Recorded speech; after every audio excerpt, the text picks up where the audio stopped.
Lorsque nous animons une formation, il est important de tenir compte de ce qu'on appelle les biais cognitifs. Les biais cognitifs sont un ensemble d'informations qui gênent la perception du message et des informations que nous souhaitons diffuser auprès de nos participants. 4 principaux biais cognitifs existent. Le premier, c'est ce qu'on appelle le biais de supériorité. Le biais de supériorité, deux scientifiques, David Jennings et Justin Krieger, ont fait des expériences auprès d'une multitude de participants et ont évalué que 70% d'entre eux, et donc d'entre nous, sommes susceptibles d'avoir un biais de supériorité, c'est-à-dire que nous pensons supérieurement intelligents aux autres, nous pensons connaisseurs dans un domaine, même sans avoir un nombre d'informations suffisant. Donc le premier de ces biais, le biais de supériorité. Vous avez reconnu au milieu de cette carte mentale un cerveau avec un point d'interrogation. Il est perfectible en dessin. Deuxième grande famille de biais, ceux qu'on appelle les biais sociétaux.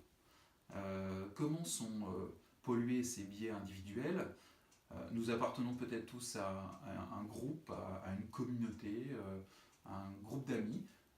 Nous allons donc chercher le plus régulièrement possible, le plus souvent possible, en fonction des arguments qu'ils avancent, à conforter ces arguments et puis à adhérer à leur communauté de valeurs. Donc deuxième famille de biais, ce qu'on appelle les biais sociétaux. Alors que l'usage d'Internet aujourd'hui nous donne un accès illimité à l'information, nous pourrions aller, par curiosité, chercher des informations dans d'autres canaux de communication que ceux que nous utilisons habituellement. Au lieu de ça, nous allons toujours sur les mêmes canaux de communication et les réseaux sociaux, Internet, qui nous connaît bien, nous confortent, nous caressent dans le sens du poil et nous donnent des informations qui confortent notre première vision, notre première connaissance d'un sujet.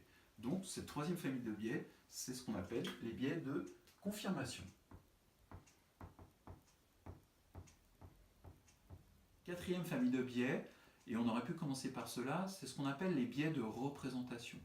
Notre ADN, notre vision du monde, notre éducation, les différentes interactions que nous avons pu avoir au cours de notre vie, nous font avoir une vision du monde qui parfois peut avoir du mal à se confronter à d'autres visions. Donc cette quatrième famille, c'est ce qu'on appelle les biais de représentation.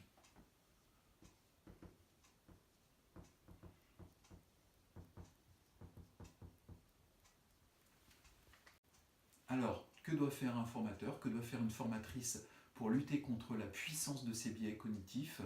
Ces 4 biais cognitifs, représentation, supériorité, sociétaux, confirmation, il est important de les confronter, de les déstabiliser, de les inciter à être curieux, de les mettre en expérimentation pour lutter un peu contre leur zone de confort et leur permettre de découvrir des nouvelles habitudes, des nouvelles expériences.